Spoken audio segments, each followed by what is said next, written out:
constantemente las estamos poniendo en valor. Estamos grabando ahora, ¿no?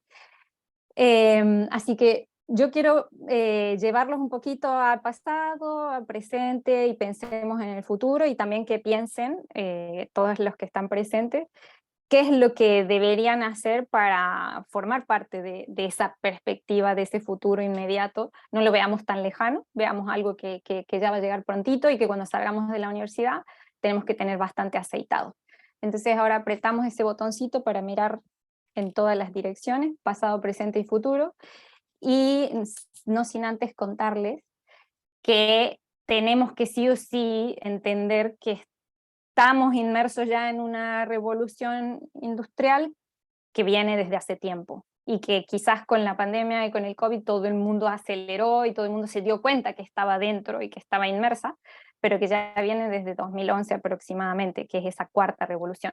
Y mucha gente que ya está planteando que estamos tan acelerados y que vamos tan rápido que probablemente estamos entrando en la quinta revolución industrial. Pero ahí vamos, ¿no? O sea, estamos con ese pie que sí, que no, que sí, que no, y algunos ya la van definiendo por la aparición del 5G y de un montón de otras herramientas. Pero es importante que sepan que no es algo reciente, es importante que las universidades también asuman que hay que formar mucho a los estudiantes en las tecnologías de esta revolución industrial que ya lleva más de 10 años con nosotros, ¿sí? Entonces, todas las herramientas que podamos compartir hoy o ver no nacieron ayer, llevan bastante tiempo, entonces hay que aprender a usarlas, acostumbrarse a usarlas y proyectar cuán potencial va a ser su uso de ahora en adelante, o si probablemente van a desaparecer y van a ser reemplazadas por cosas mucho más avanzadas de las que tenemos actualmente.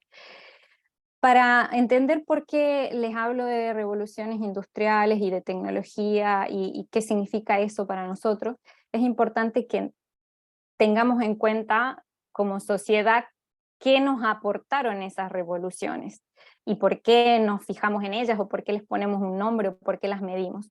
Y básicamente, empezando por la primera revolución industrial, que fue cuando existió el vapor, si se van fijando, a medida que incrementamos nuestros conocimientos, que aparecen nuevos métodos, nuevas formas, que aparece la electricidad, o que aparecen las computadoras, o que aparecen los sistemas que trabajamos ahora ciberfísicos, esto ha hecho que la población se pueda, en general la población mundial, pueda tener una esperanza de vida más larga, ¿sí? O sea, todas estas nuevas formas de hacer cosas, cuando se cambian los paradigmas de cómo venimos trabajando, hacen que nosotros tengamos mejores comodidades o ciertos accesos a cosas que hacen que nuestra esperanza de vida aumente.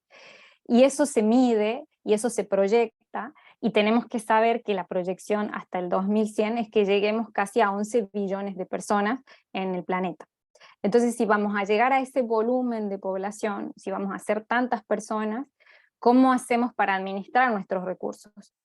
Y ahí está la cuestión, digamos, ahí está el paradigma de por qué todos estamos intentando implementar tecnologías para mejorar aspectos, por qué estamos intentando usar algunas herramientas para curar enfermedades, para hacer un montón de cosas que antes quizás no existían. Y en ese contexto tenemos que pensar en las pirámides demográficas y cómo están básicamente establecidas hoy, porque tenemos que saber si nosotros estamos evolucionando hacia ciertas formas sociales de adaptarnos, cómo van a ser esos próximos años, qué porcentaje de la población va a tener cuál o tal edad, ¿no? Y antes se hablaba de pirámides, pero hoy en día ya no son tan pirámides. Fíjense, en 1970 más o menos había una tendencia de pirámide, y yo más o menos estaba en estas franjas amarillas en ese tiempo, que nací en los 80. En el 2015 yo estaba en estas franjas amarillas y ya prácticamente no había pirámide, y en el 2050 se supone que voy a estar en esta franja amarilla y prácticamente no existe pirámide. Entonces, si el mayor porcentaje de la población va a ser gente de edad mayor a 60 años, ¿cómo vamos a vivir? ¿Qué es lo que vamos a necesitar? ¿Qué tecnologías vamos a usar? ¿Cómo se van a adaptar esas tecnologías a nuestra forma de vida, o nuestra forma de vida a esas tecnologías? Entonces son preguntas que a mí siempre me resultaron curiosas, porque los cambios tecnológicos, si ven en este video, los cambios de paradigma en cómo fuimos trabajando, hacen que nos movamos, la verdad, de manera curiosa. Y en este ejemplo, en 1700, el 90% de la gente se dedicaba a la agricultura, y era un trabajo súper forzoso, pero cuando empezó el tema del vapor y se industrializó un poco la cosa, solo el 31% se dedicó al trabajo forzoso de campo, y se fue a las industrias. Y actualmente solo un 2% se dedica a la agricultura de ese trabajo un poco forzoso, porque básicamente todas las personas han migrado a otras formas de trabajo. Si eso lo trasladamos, por ejemplo, a cómo avanza la tecnología en la minería, es posible que ni siquiera el 1% dentro de 100 años seamos mineros, y que solo estemos manejando aspectos mineros desde el punto de vista tecnológico. O quizás no, no lo sabemos, ¿no? Pero ahí tenemos un ejemplo con la agricultura, cómo cambió la forma de hacer agricultura y trabajos duros a trabajos menos duros, y actualmente a que muy pocas personas se dedican a ese tipo de agricultura como la del 1700. Entonces, si yo lo trasladara al mundo de los recursos minerales, me hace pensar que probablemente la minería sea muy diferente en los próximos 15, 20, 30 años. ¿Y qué más me hace pensar a mí? Si la esperanza de vida va a ser más alta, vamos a vivir mucho más tiempo, ¿cómo hacemos para sostener los estilos de vida que querríamos todos tener, que sean dignos? Y si vamos a vivir más tiempo, vamos a ser más personas durante más tiempo en el planeta, entonces vamos a consumir más recursos, ¿y cómo vamos a hacer para manejar esos recursos y administrarlos y que sean sostenibles? Todas esas preguntas van de la mano con muchas preguntas que se hace mucha gente respecto a cuánto aporta la tecnología ahí. ¿Qué herramientas nos dan la tecnología para compensar todas estas cosas, para equilibrarlas, para hacer que estén un poco en armonía, ¿no? Estas preguntas que yo me hacía cuando pensaba en estudiar tecnología, me las hacía porque yo quería saber si cuando fuera vieja realmente iba a poder manejar todo lo que hay. Y dije, es que si no empiezo ahora creo que no voy a poder. Entonces mi mundo geológico se transformó a intentar entender las tecnologías y cómo aplicar esas tecnologías a lo que yo sé, a lo que estudié, a lo que me apasiona, a mi carrera, y a poder hacer una minería muy, muy, muy inteligente. Entonces ahora, pasando de ese planteo sobre mis preguntas, y que ojalá que ustedes también se las hagan, cómo ven su futuro, veamos un poquito estas nuevas tecnologías. Yo le llamo nuevas porque como que todo el mundo dice que son las que están de moda, ¿no? Pero hay muchas que ya son bastante antiguas y la vamos a ir viendo en el proceso, pero estas tecnologías producen muchos datos, y esos datos desafían la forma en que nosotros tenemos que interpretarlos, cómo los vamos a analizar, qué relación tienen esos datos con los procesos naturales, con los procesos industriales. Entonces nos estamos obligando a tomar decisiones con esos datos y no hacer las cosas de manera improvisada. Y cuando empezamos a tomar decisiones, empezamos quizás a tomar decisiones de manera diferente. Entonces también nuestro esquema mental y lo que conocíamos de cómo se hacían las cosas cambia. Y la digitalización, todos esos procesos ciberfísicos que tenemos hoy, nos están ayudando a buscar recursos donde antes no teníamos contemplado buscarlos.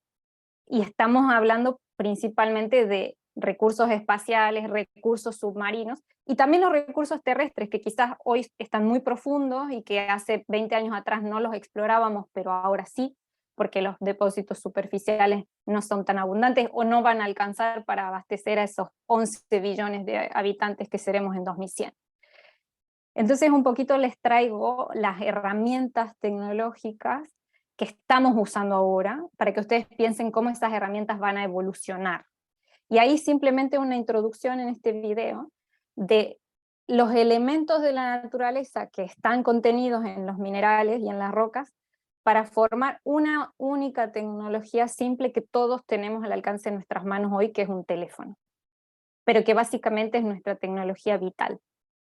Antes no pensábamos, hace 10 años atrás, que íbamos a estar todo el día con el teléfono en la mano, y que quien lo tenga ahora en la mano hace bien, porque les puedo mostrar cosas y herramientas con el teléfono, no hace falta que lo apaguen ni nada parecido, pero nada más que no les suene en medio de la charla, así no nos cortamos. Pero piensen la cantidad de metales que necesita un teléfono, y anualmente se producen 1.400 millones de unidades aproximadamente. Entonces la cantidad de recursos que necesitamos solo para la producción de teléfonos celulares es enorme, y ahí tienen un ejemplo puesto o valorado en el tamaño de una cancha de fútbol, que a los argentinos nos encanta el fútbol, seamos hombres o mujeres, todos somos fanáticos del fútbol. Entonces creo que ahí queda bastante claro la dimensión de elementos incluso que hasta ni siquiera a veces nos suenan de la tabla periódica. Las tierras raras, elementos del grupo de los platinoides, etc. Todo eso está en nuestro teléfono, y todo eso tiene que salir de algún sitio. Y ese sitio actualmente de donde sale es nuestra corteza terrestre, pero nos estamos dando cuenta que no vamos al ritmo al que necesitamos producirlos, y tenemos que quizás buscarlo en otros sectores. Entonces vamos a intentar, con ese pequeño ejemplo de solo un teléfono, y piensen todas las cosas tecnológicas que tienen en su casa o en estos momentos en la universidad, para imaginar el consumo de metales que tienen, hagamos una proyección de cómo vamos a nosotros usar esas herramientas, o pensemos cómo las podemos usar para explorar lo que queremos explorar, resolver lo que queremos resolver. Y yo siempre me hago 3 preguntas mínimo. En general me pregunto unas 5 o 6 cosas, pero al menos 3 preguntas. ¿Qué es lo que estamos buscando? O sea, ¿qué buscamos en esta proyección de futuro hasta el 2050, 2100? ¿Cómo vemos ese futuro respecto a los metales, a las tecnologías, a la minería, a la exploración, a los recursos? ¿Y cuándo vamos a empezar a abordar las cosas en serio? O sea, ¿cuándo vamos a tomar las cartas ponerlas sobre la mesa y empezar a trabajar de verdad con estas cosas, con estas herramientas? Porque hay muchas cosas, como decíamos, que ya existen y no se usan, y todavía no terminamos de entender por qué. Entonces empezar a animarnos a usarlas. Cuando nos preguntamos ese qué necesitamos para ese futuro, qué vemos o cómo vamos a resolver estas cuestiones, hay que pensar en que ya se ha trazado una estrategia de ese qué, al menos entre el 2030 y el 2050, que es buscar una minería climáticamente inteligente, porque queremos cambiar la forma en la que producimos energía o en la que consumimos los recursos. Y queremos baterías que duren más, queremos energías renovables, queremos dejar de usar combustibles fósiles. Entonces ya hemos trazado ciertas líneas, pero para llegar a esas metas y a esas líneas seguimos necesitando metales. Por lo tanto, no podemos decir que vamos a dejar de tener minería. Y esa estrategia de qué metales necesitamos tiene que estar bien medida, porque es probable que nos falten ciertos recursos para alcanzar esas metas. Entonces, si se fijan en esa tabla, hay una predominancia del cobre en absolutamente todo tipo de energía alternativa. Es necesario el cobre, es necesario el cromo, es muy importante el aluminio, el molibdeno, el manganeso y el níquel, esencialmente el níquel. Cobalto es importante. Hablamos mucho del litio por las baterías de litio, pero una batería de litio además tiene un montón de otros elementos y solo un 4% de litio. Cuando pensamos en paneles solares, el 99% de los paneles solares necesitan cobre y un poquito de plata. Entonces, al final no podemos desprender esos objetivos que hemos trazado de transición energética sin tener en claro que necesitamos recursos minerales y que necesitamos de la industria minera. Hay un déficit de cobre importante, porque si solamente queremos alimentarnos con energías renovables, para que tengan una idea o una proyección, la energía solar y la energía eólica, ya sea onshore u offshore, o sea, en mar abierto o no, necesita el cobre. Y necesitamos hasta 2050 aproximadamente unas 3 millones de toneladas. Pero actualmente tenemos un déficit de 30 millones de toneladas hasta el 2050. O sea, no cubrimos esa demanda respecto del cobre si nuestro consumo y nuestras tendencias siguen siendo las mismas que tenemos actualmente? Entonces hay algunos paradigmas o preguntas que nos tenemos que hacer, y es esa tendencia que nosotros tenemos de consumir históricamente a un ritmo tal, ¿tiene que cambiar? ¿O nosotros tenemos que intentar poner más fuerza en encontrar nuevos depósitos? ¿O tenemos que hacer un mayor reciclaje? ¿O tenemos que hacer que ese crecimiento de la demanda se desacelere?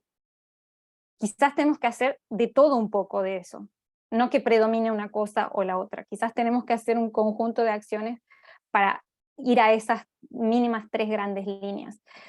Pero ya sabemos que hay un déficit, entonces ya todo el mundo está alarmado, ¿no? Y salen en los diarios estas cosas que ya son del año 2020, estos titulares, 2020, 2021. El mundo se está quedando sin cobre, si no hay más minas tenemos un déficit masivo de cobre.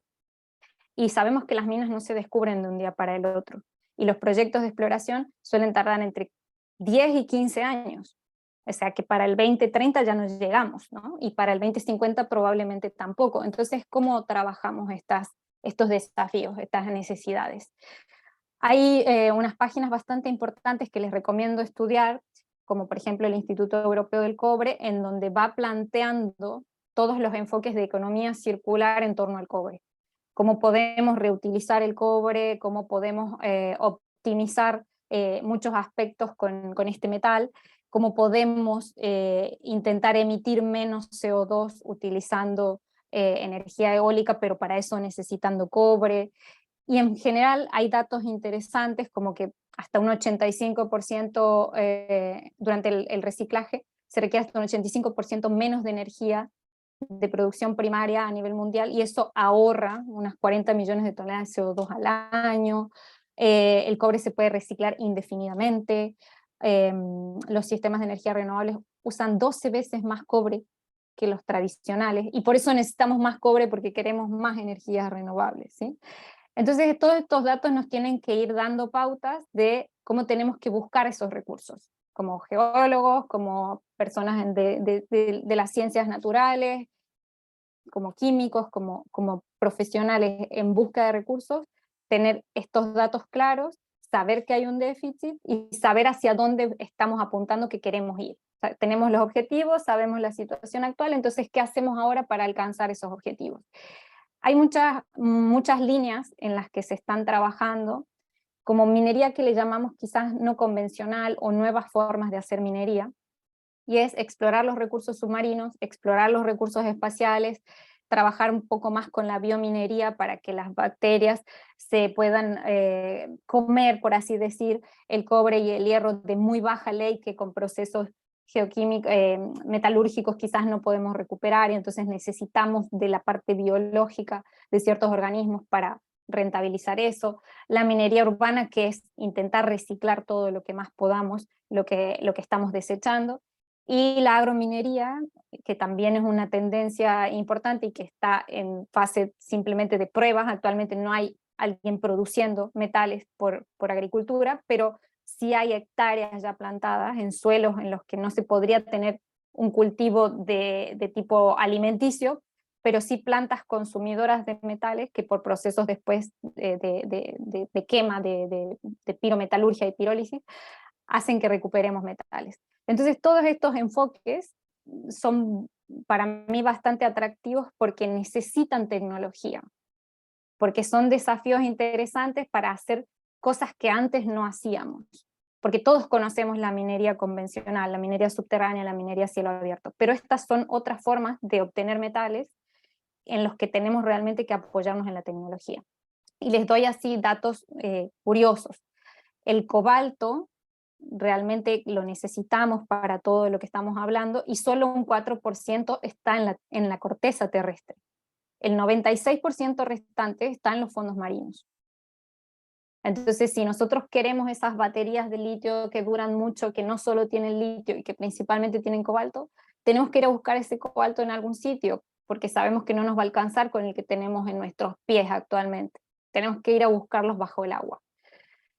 Pero para ir a buscarlos primero tenemos que saber dónde están, cómo existen, de qué forma, y un poco esto es lo que les va a contar el próximo lunes este investigador español que van a tener con ustedes, que les recomiendo que estén sí o sí en la charla porque es una persona que sabe muchísimo. Actualmente para mí es uno de los que más sabe sobre minería, no minería, recursos submarinos, porque todavía no estamos haciendo minería, pero sí sobre exploración y cómo están esos metales en el fondo marino. Por ejemplo, en la minería urbana, aproximadamente 1 tonelada de teléfono puede extraer unos 300 gramos de oro. Entonces piensen cuántos teléfonos desechamos al año o los cambiamos, y si realmente hay procesos que nos permitan obtener esos metales. En muchos casos la minería urbana es costosa porque necesita mucha energía para procesar esos materiales o para separar los plásticos de los metales, y entonces con las demandas que tenemos ahora y los precios de energía se vuelve complicado, pero hay mucha gente que está intentando seguir adaptando la tecnología para que esos procesos sean cada vez más eficientes y menos costosos. Y en general tenemos que pensar que de ahí va evolucionando también la tecnología. Las tecnologías, si pensamos en la NASA, por ejemplo, las exploraciones espaciales, y cuando mucha gente se queja un poco de los presupuestos que van hacia el espacio, gracias a ese tipo de avances tecnológicos, yo quiero ver si puedo mostrarles una página. Ustedes avísenme si están viendo una página web en estos momentos que se está abriendo. ¿La ven?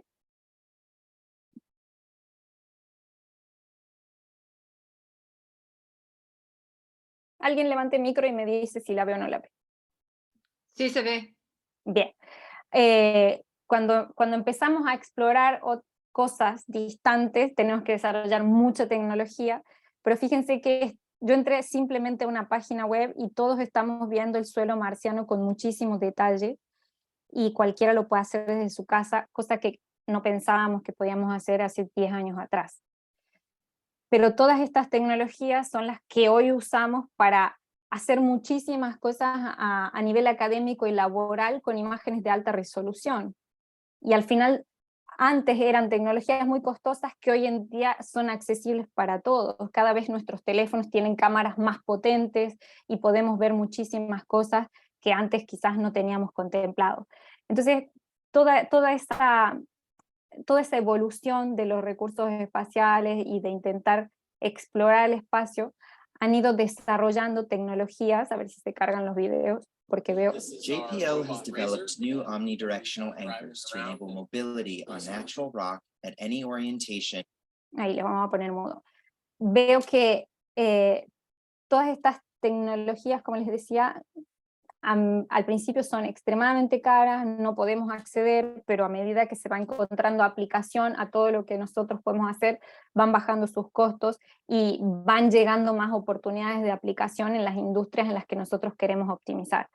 Entonces fíjense, por ejemplo, un robot desarrollado en la NASA en mayo de 2014, estamos hablando hace bastante tiempo atrás, otro desarrollado en 2012, también para ver cómo se exploran meteoritos y cómo se podrían perforar meteoritos.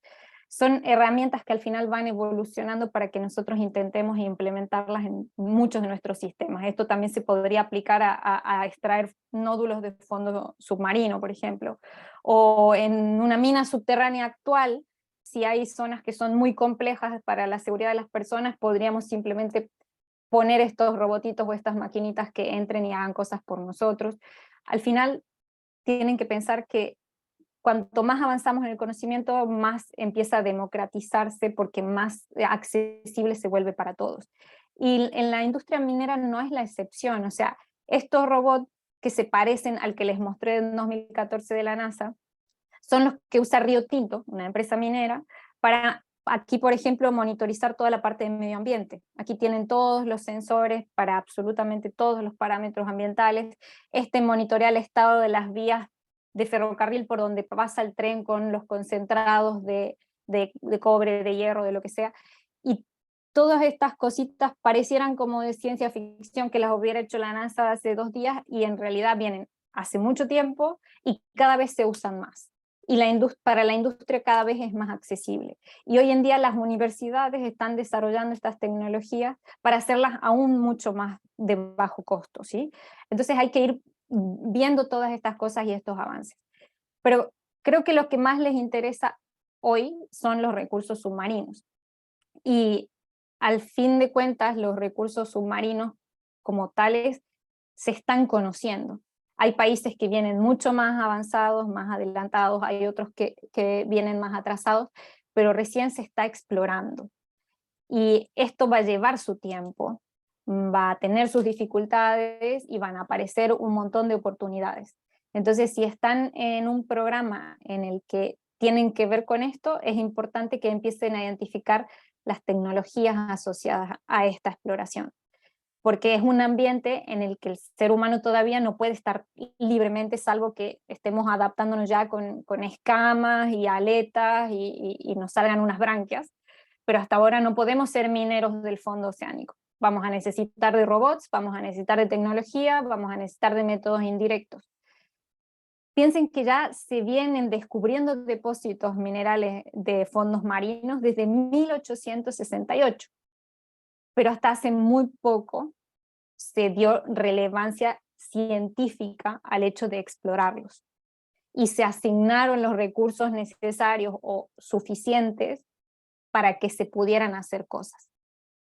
Entonces, cuando tengan la charla con Javier, él les va a dar más detalles de cómo se forman estos minerales, y para los que no sean geólogos en la charla, que sepan que principalmente son costras o nódulos que están en el fondo oceánico y son muy ricos en metales.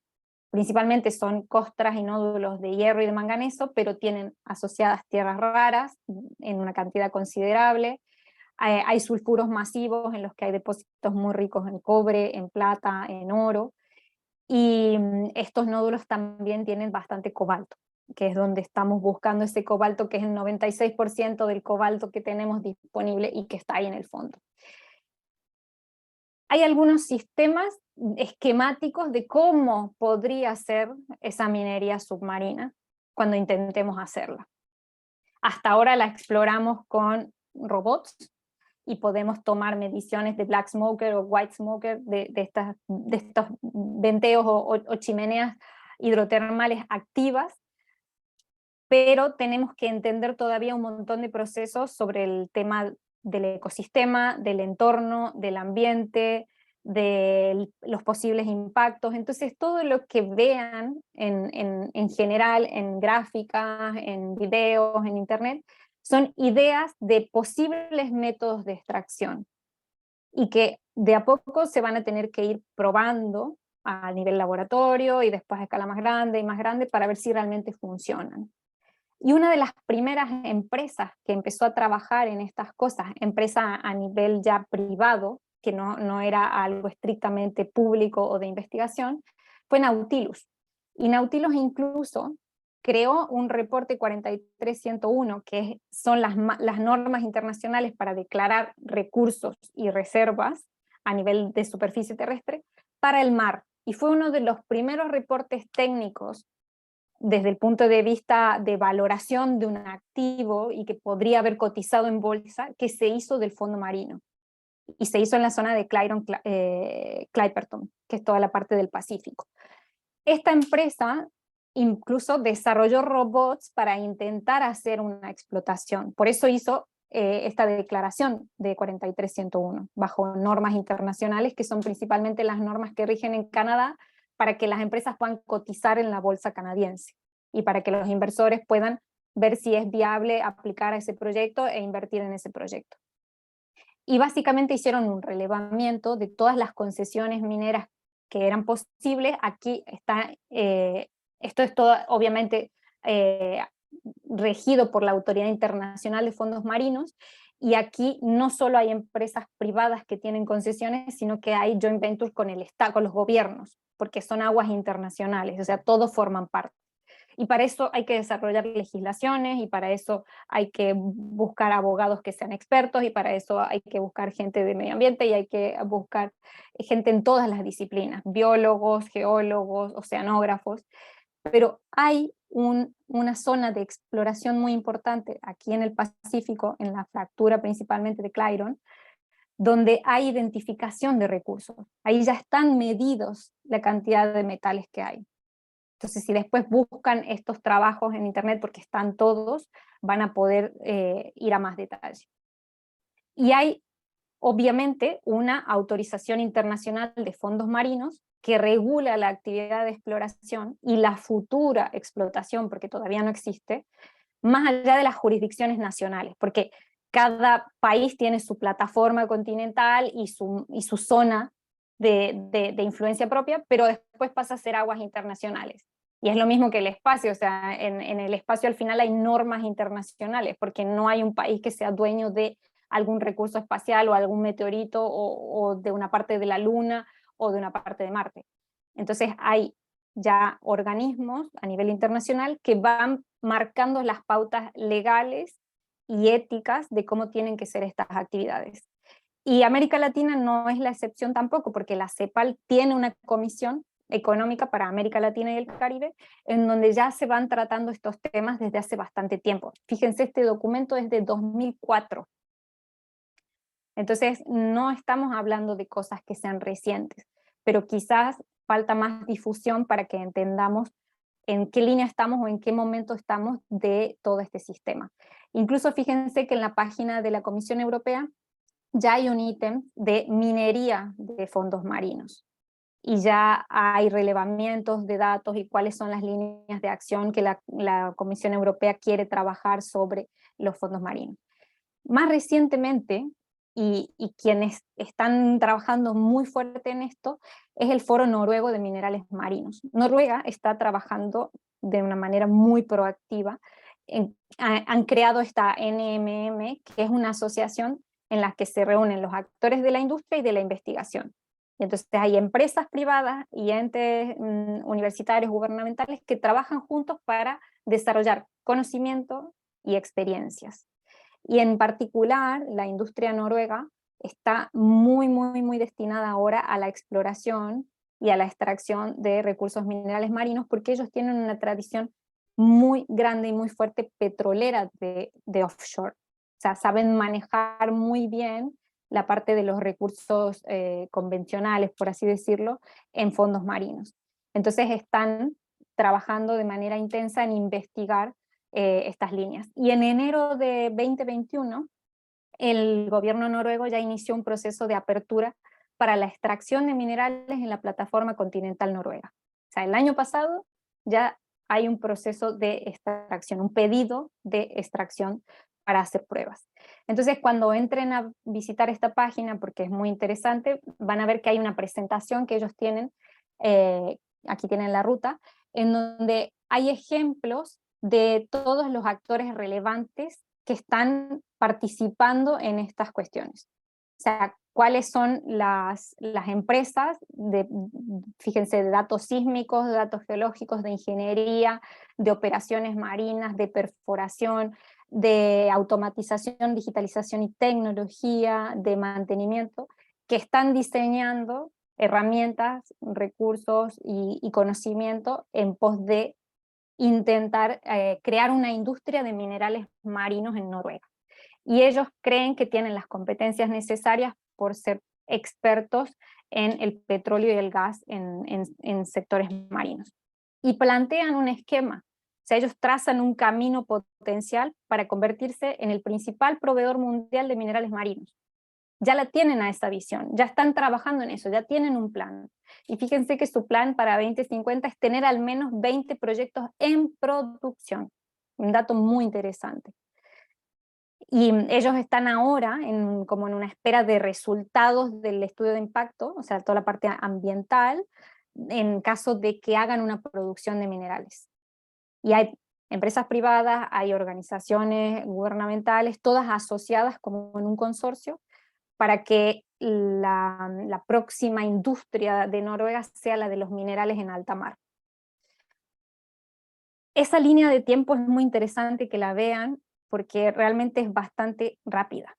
O sea, estamos hablando que hay un potencial desarrollo a partir ya de 2023, o sea, del año que viene y del próximo año, para empezar ya incluso en 2025 a intentar comercializar. Entonces, yo creo que vale la pena mirar un poquito lo que está haciendo Noruega y ver cómo van a implementar las tecnologías necesarias para llegar a ese objetivo que ellos tienen. Ese icono que está aquí, si no lo saben, es de Google Lens, que si quieren instalarlo en su teléfono, y si tienen algún problema con los idiomas, apuntan a la pantalla y les traduce en tiempo real lo que están viendo. Entonces ahora les voy a contar un poquito de las tecnologías que estamos aplicando normalmente en los recursos convencionales y cómo las pueden proyectar ustedes para los recursos submarinos o para intentar comprender el entorno marino en el que estén trabajando. Yo les doy herramientas y ustedes deciden cuál ven más prometedora o no. Si yo me entusiasmo con alguna es simplemente por hobby, así que ustedes decidan cuál es la que más les gusta, pero les recomiendo que conozcan de todo un poquito. ¿Se acuerdan que les decía que íbamos a ir al pasado? Ya en 1910 había gente que se imaginaba carteros voladores. Y esa imaginación es preciosa, porque se imaginaban que esto iba a existir en el año 2000, en 1910, y son unos artistas franceses que tenían que hacer una serie de postales imaginándose cómo iba a ser el año 2000.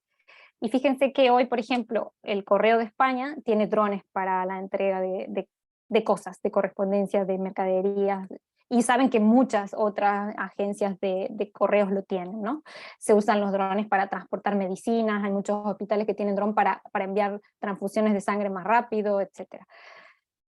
Y en la minería convencional, o la típica que conocemos, los drones se usan desde hace mucho tiempo.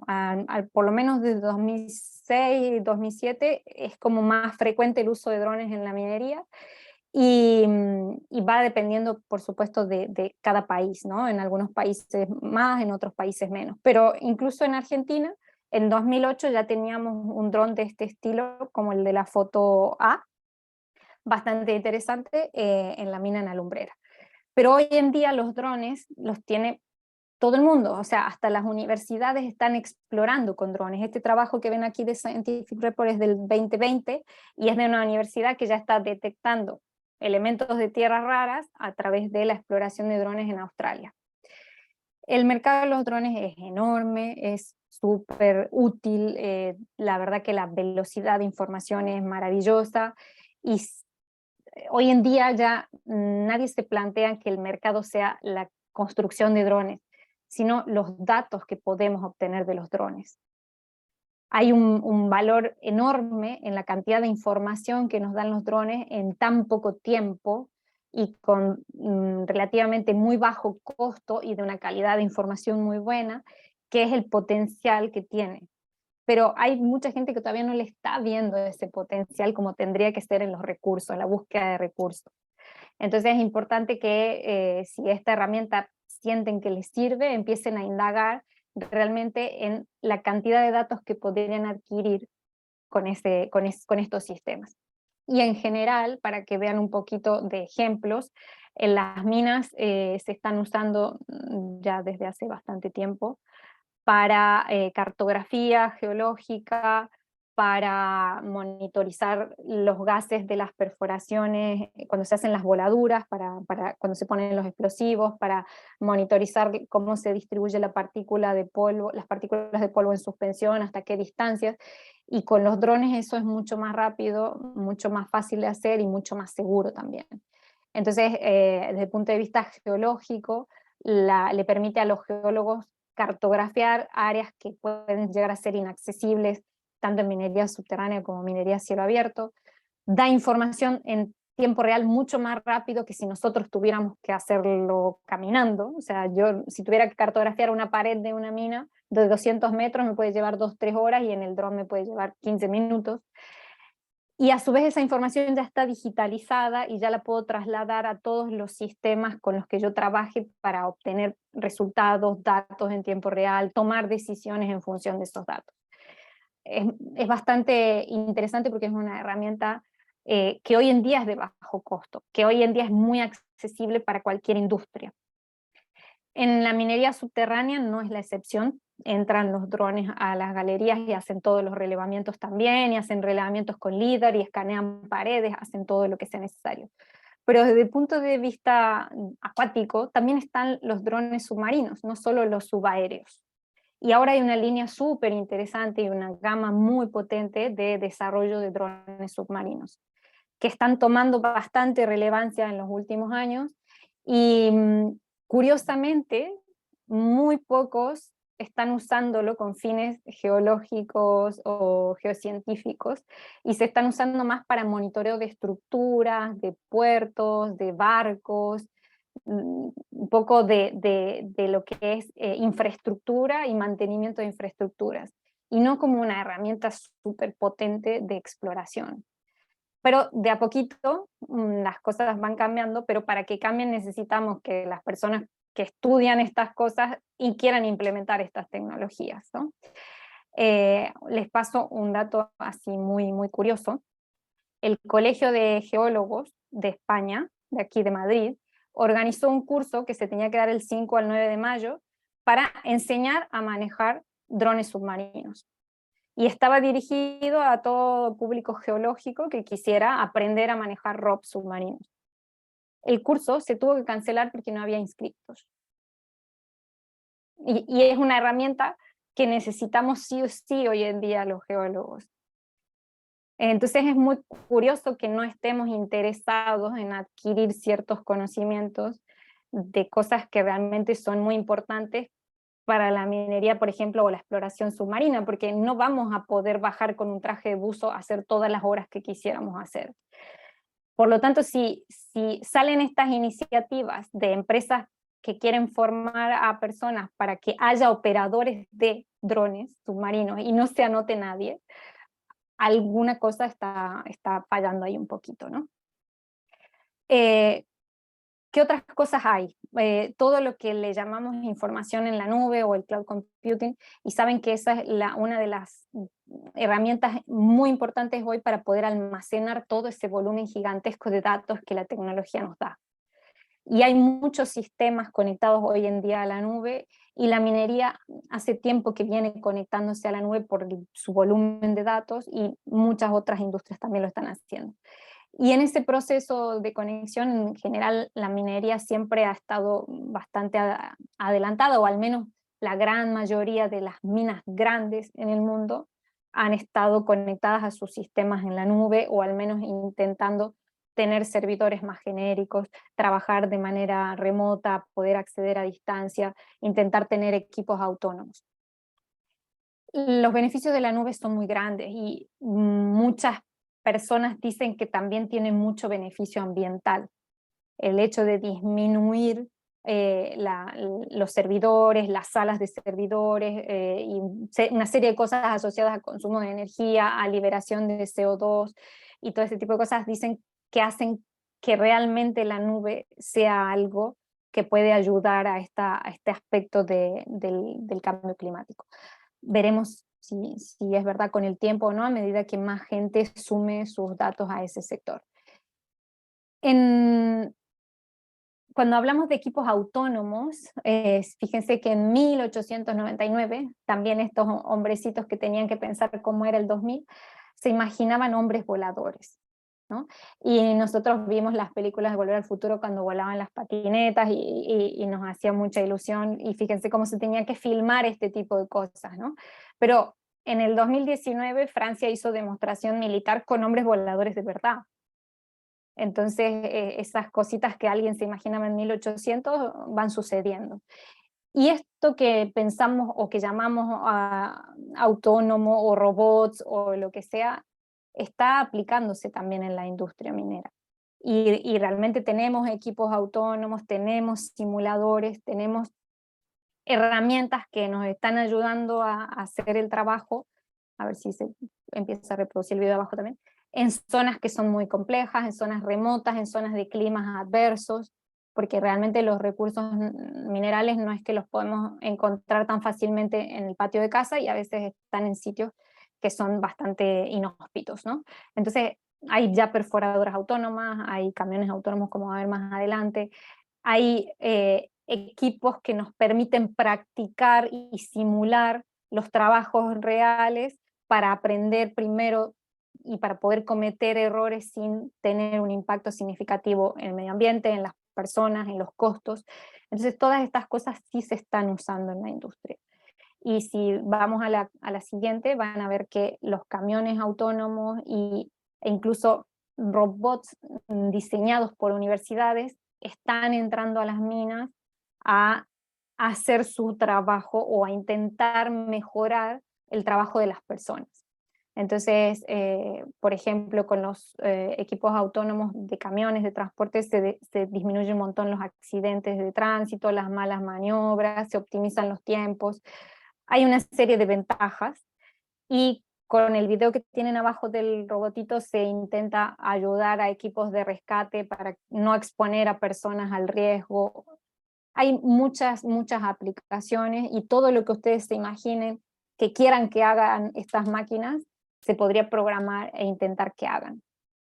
Y los desarrollos van desde tecnologías para grandes empresas hasta tecnologías a nivel académico, como el video que están viendo abajo. Entonces, volvemos a lo mismo, a medida que vamos avanzando en ese conocimiento de las tecnologías, las vamos haciendo más accesibles. Y después tienen un montón de cosas en su teléfono que podrían usar. Tienen miles de aplicaciones de punto de vista laboral, de networking, científicas, para explotar su teléfono en su máxima capacidad y aprender muchísimas cosas y optimizar con un montón de herramientas. Hay muchísimas aplicaciones para hacer trabajos en el campo que son muy útiles, que permiten ordenar la información, que tenemos todo concentrado en un lugar, ya sea en una tablet, en un teléfono, que ya la tenemos digitalizada, que ya la tenemos a los datos medianamente limpios, que ya podemos volver a la oficina simplemente a tomar decisiones o tomarlas en campo porque estamos viendo la información con un cierto valor agregado, y no solamente con nuestras notas en lápiz y a mano, que después teníamos que ir a procesar. Para este tipo de cosas hay muchas herramientas.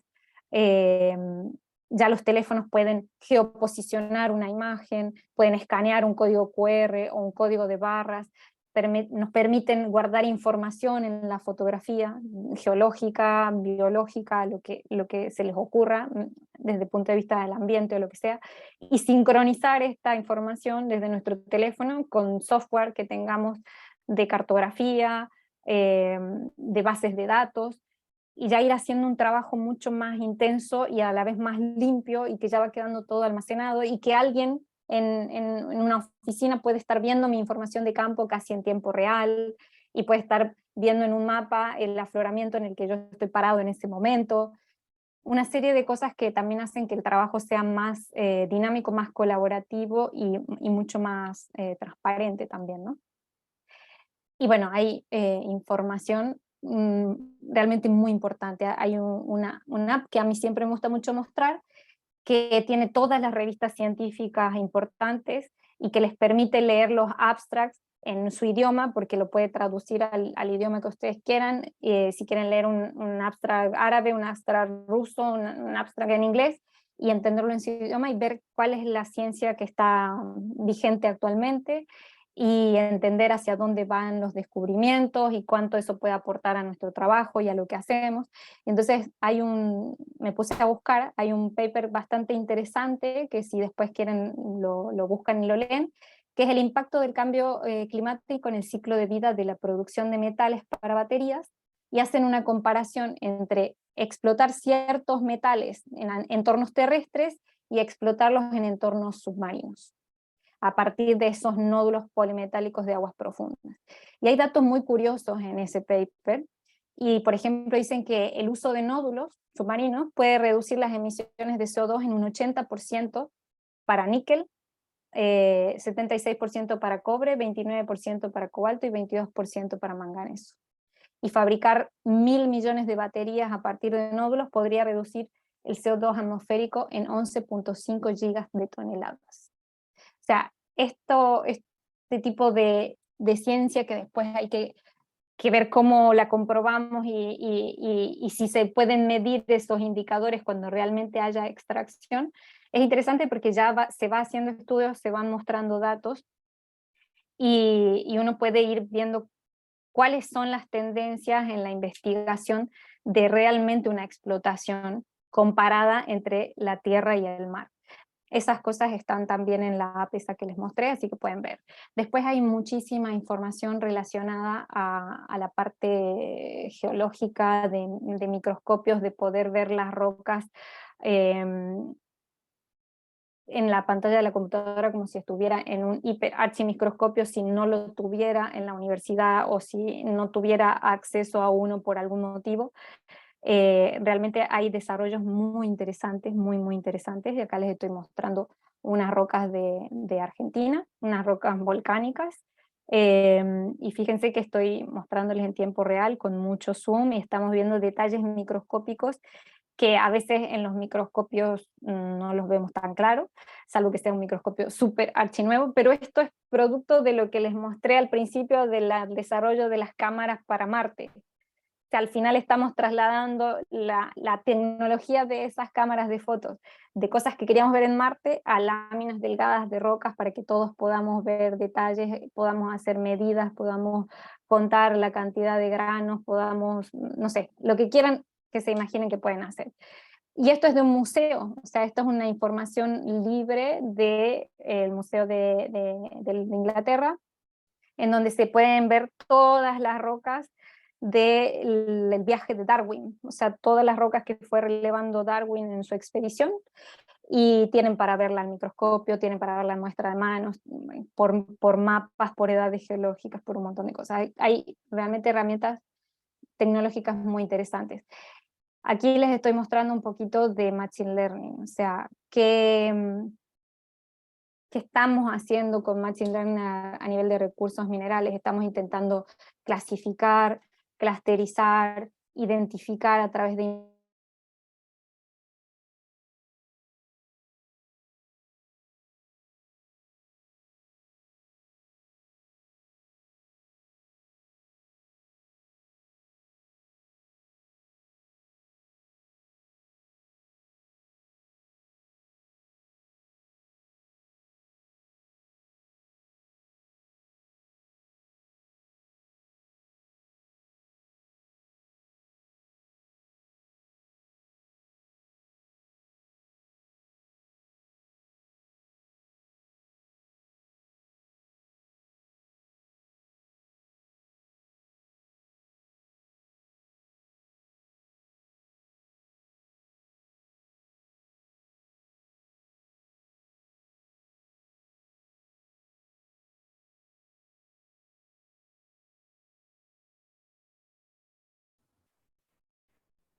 Esperemos un poco a ver si se vuelve a conectar.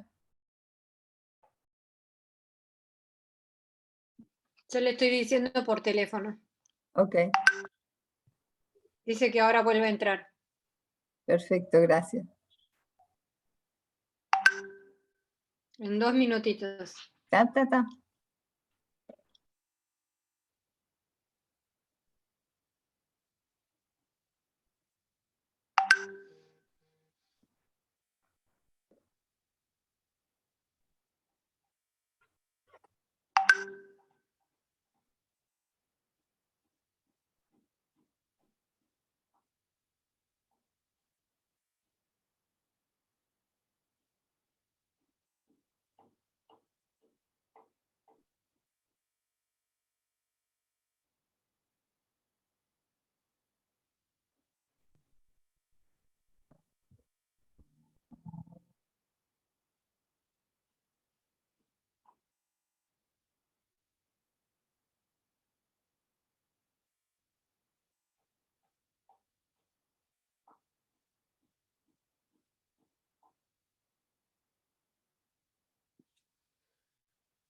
Estoy por aquí de nuevo, ¿me ven?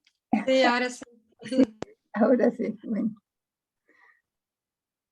Ahora comparto de nuevo. sí. Cuestión de Windows, que me actualizó una cosa y me apagó todo. Sí, suele hacer. Suele ocurrir. Esos chistes los Ay. hace siempre.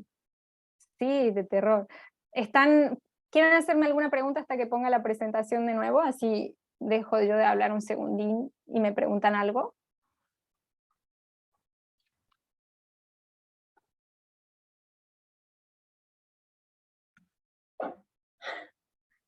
¿Puedo hacer yo una pregunta? Por supuesto.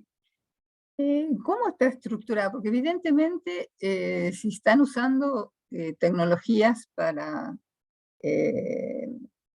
trabajar, sea en minería que en búsqueda, ¿cómo está estructurado la carrera de geología, por lo menos en España, en lo que usted conoce? ¿Qué herramientas se le dan a los estudiantes para que, por lo menos cuando salen, digamos, se gradúen, tengan por lo menos un conocimiento mínimo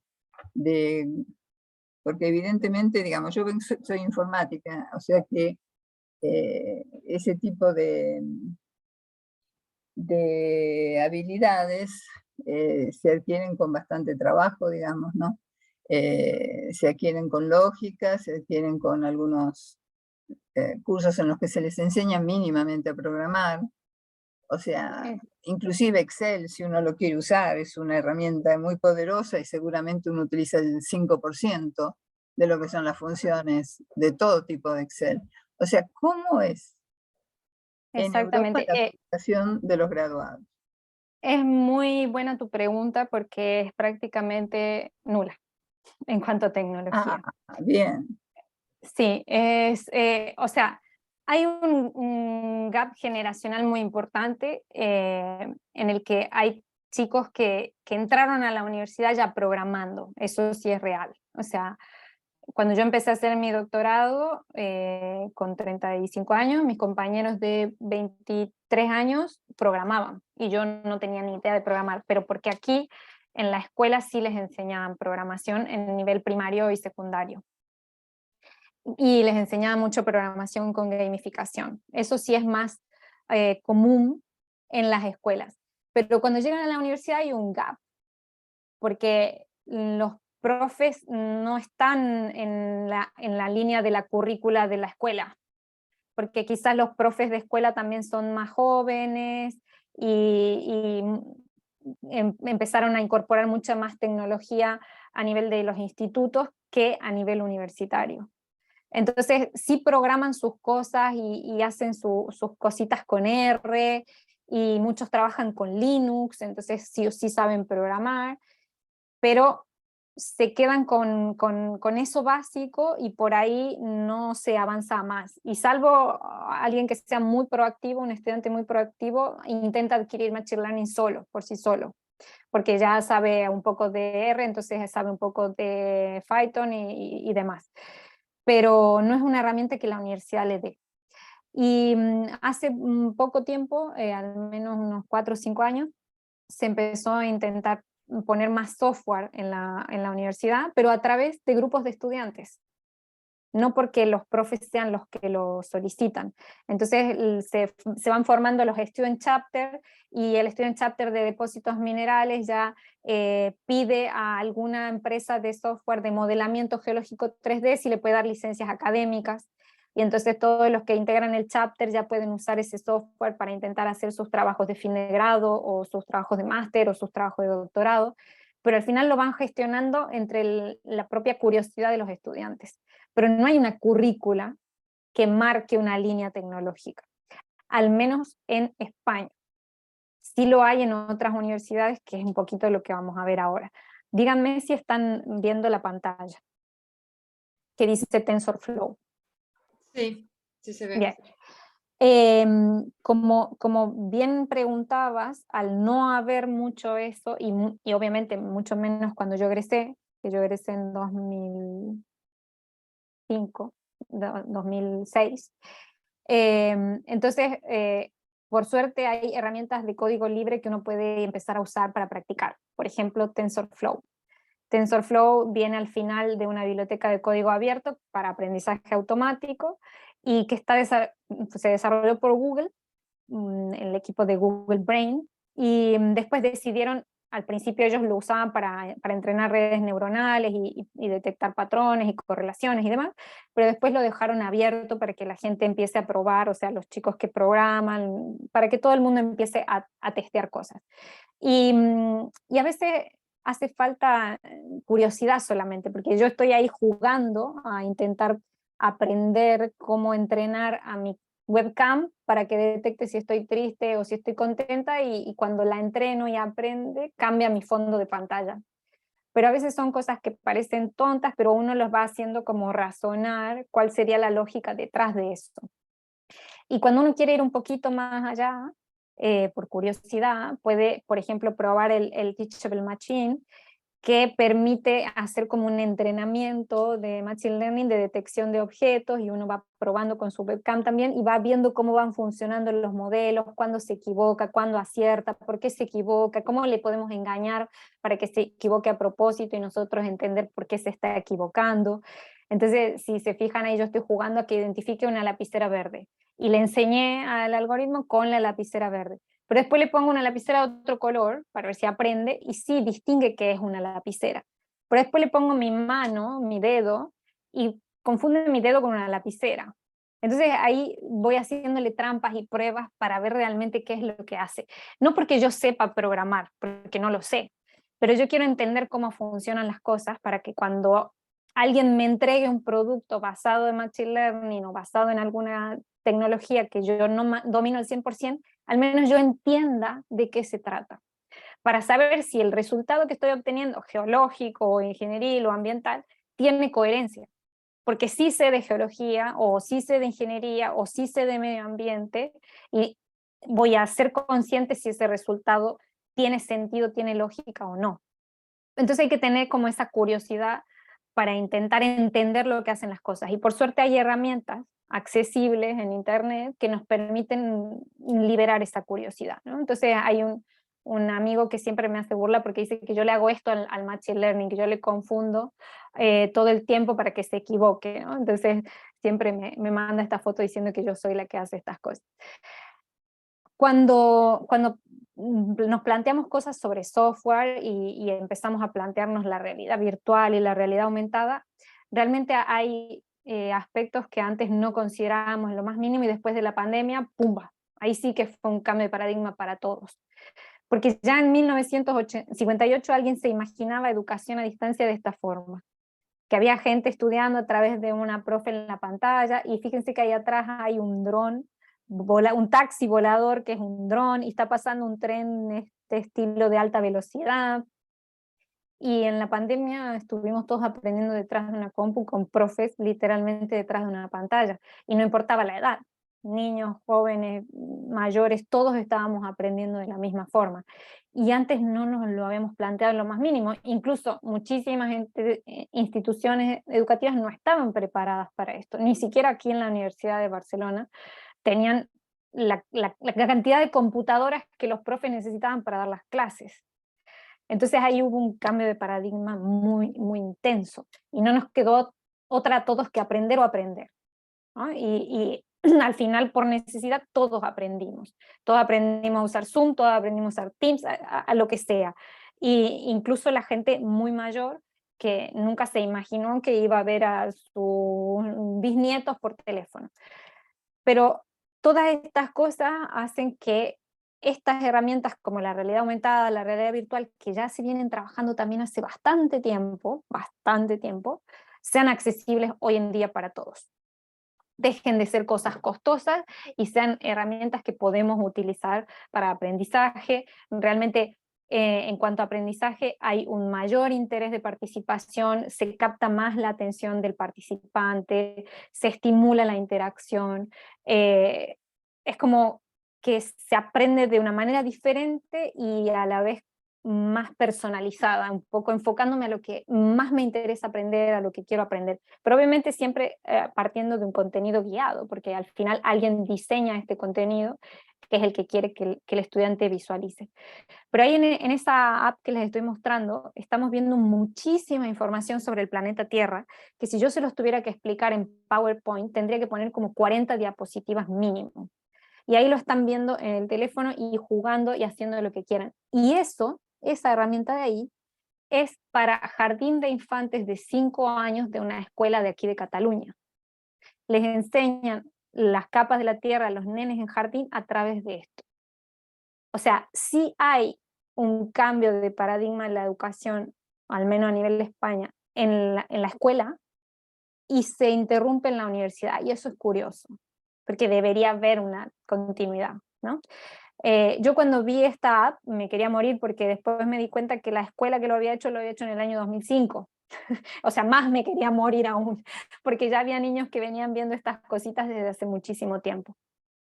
Y hoy en día es impensable que alguien que trabaja en logística, Amazon o cualquier bodega grande, no se guíe de la realidad aumentada. O sea, todas las decisiones de despachos, de almacenamiento se toman con realidad aumentada.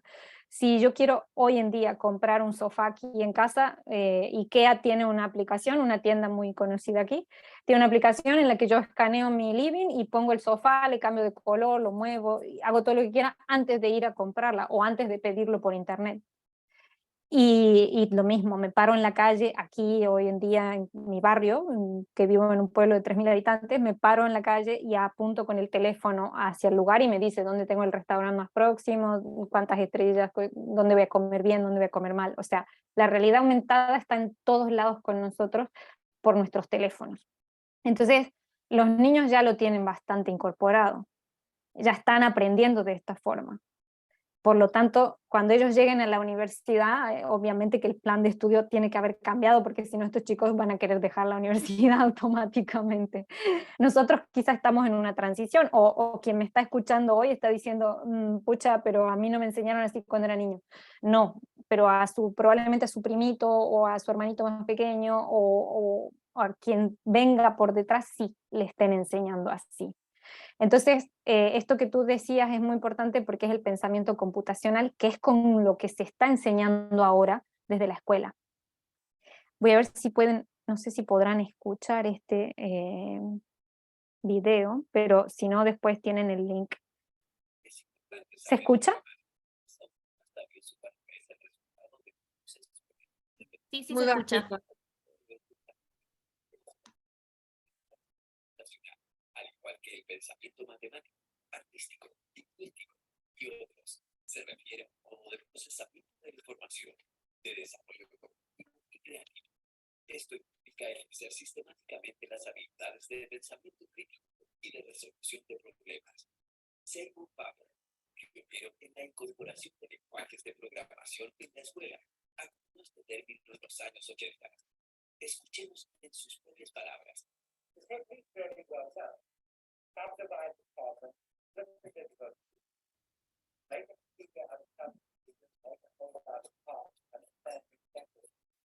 Recientemente, Janet Wing define el pensamiento computacional así.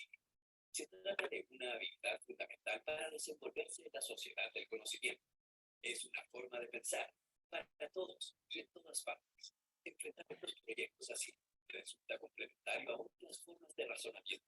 Bueno, la idea es que hoy se está enseñando así. Nosotros muchos aprendimos con el pensamiento lógico y hoy se está enseñando con el pensamiento computacional, entonces se les enseña a los chicos con Scratch o con juegos a programar, pero resolver problemas intentando usar ese pensamiento como secuencial por etapas e ir resolviendo problemas cortos y pasando al siguiente problema y resolviéndolo y pasando al siguiente y resolviendo y pasando al siguiente.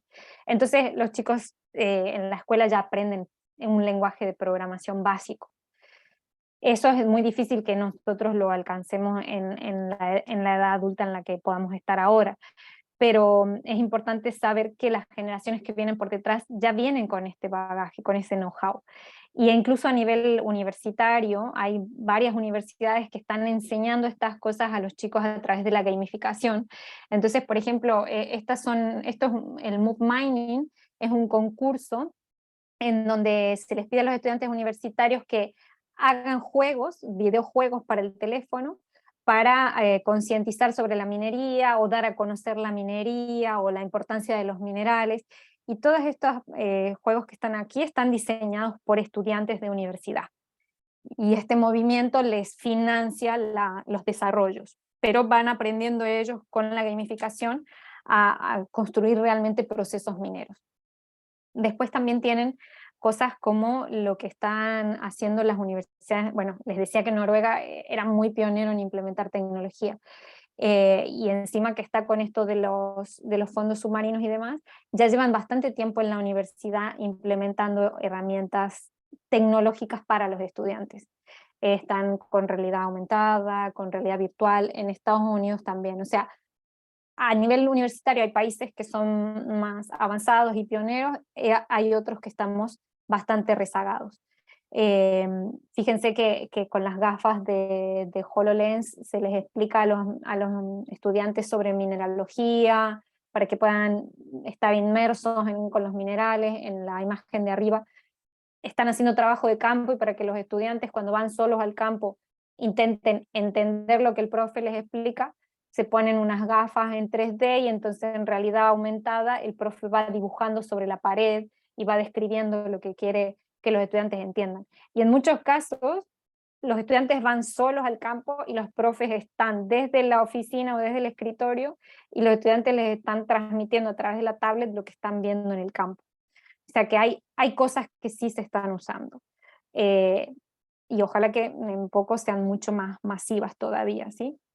A ver si les adelanto un poco algunos videos. A ver si ven algo más. ¿Ven? Los chicos empiezan como a dibujar las estructuras que ven en las paredes, sin acercarse a las paredes, entonces se salvaguarda más la seguridad del estudiante. Y en este caso, aquí, en este video les quería mostrar, aquí, un profesor de la universidad está en un pasillo de la universidad diseñando la trayectoria que tiene que tener uno de los rovers en Marte. Y fíjense que no hay, la tecnología hace desaparecer la edad, ¿no? ¿Quién puede usarla? O sea, este es un profesor que está diseñando la trayectoria en Marte como si él estuviera en Marte, y está diciéndole al rover a dónde tiene que ir a tomar la siguiente muestra. Y está en el pasillo de la facultad. O sea, que realmente si vemos la utilidad en muchos campos de aplicación y para mucha franja etaria, es importante.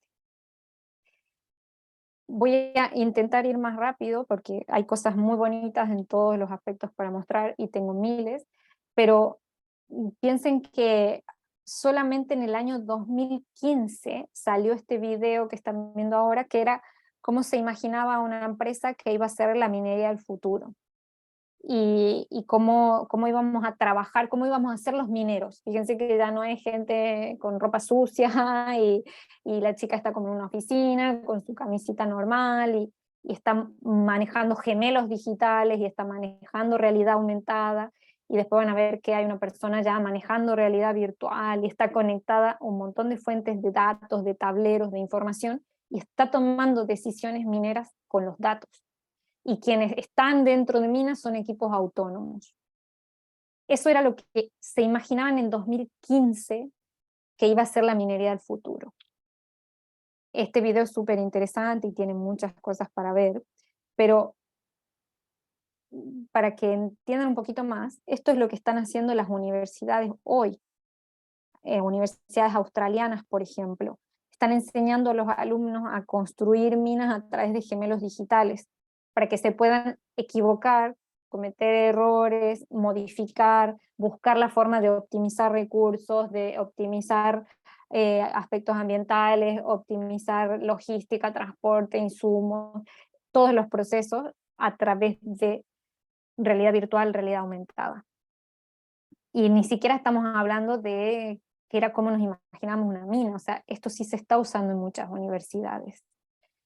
Cómo hacer detonaciones de voladuras, cómo optimizar procesos, etc. Y a nivel empresarial, también se está utilizando la realidad aumentada para que no tanta gente se tenga que desplazar a grandes distancias para dar un soporte. Por ejemplo, en tiempos de la pandemia estas herramientas se potenciaron un montón, porque nadie podía desplazarse, entonces si necesitabas un técnico especializado que venga a ayudarte a resolver algo, era imposible. Entonces, con el teléfono, una persona en una parte del mundo y otra en otra parte del mundo resuelven el problema, le está indicando en tiempo real qué botón tiene que apretar, cómo, cuándo, dónde. Uno no tiene que ser 100% experto, puede tener un experto por detrás que le apoye. O sea que al final estas cosas nos ayudan a intentar hacer las cosas bien, ¿no?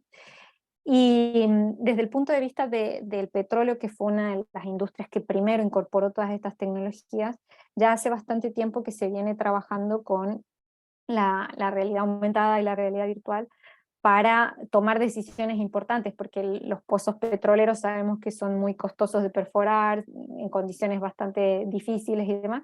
Entonces, fíjense, ahí hay puede ser el jefe o quien sea, intentando simular las perforaciones en la oficina de lo que debería estar haciendo quizás el geólogo de campo, y intentando ayudarle a tomar buenas decisiones a la persona que está en campo, o supervisando, o cambiando el diseño, o cambiando la planificación, etcétera.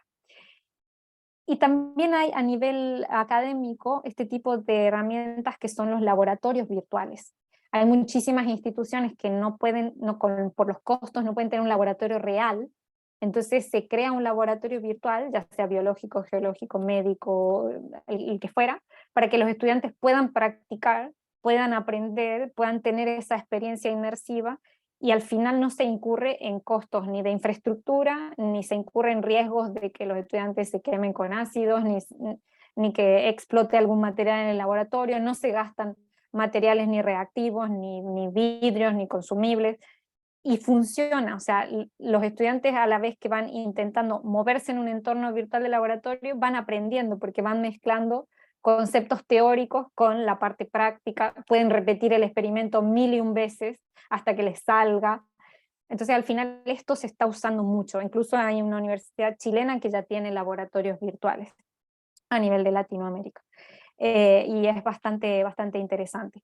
Y en esa línea, en esta misma línea, fíjense que hay una empresa de servicios, o sea, una consultora, que hace esto mismo para las empresas petroleras, y es una de las primeras empresas que hizo una prueba con Shell para trabajar en remoto, una persona desde Estados Unidos y otra desde Inglaterra, y hacer un viaje de campo y tomar decisiones petroleras en campo, pero desde casa. Y es súper interesante porque al final todo es en realidad virtual, realmente es inmersivo, no es realidad aumentada, sino que estoy dentro de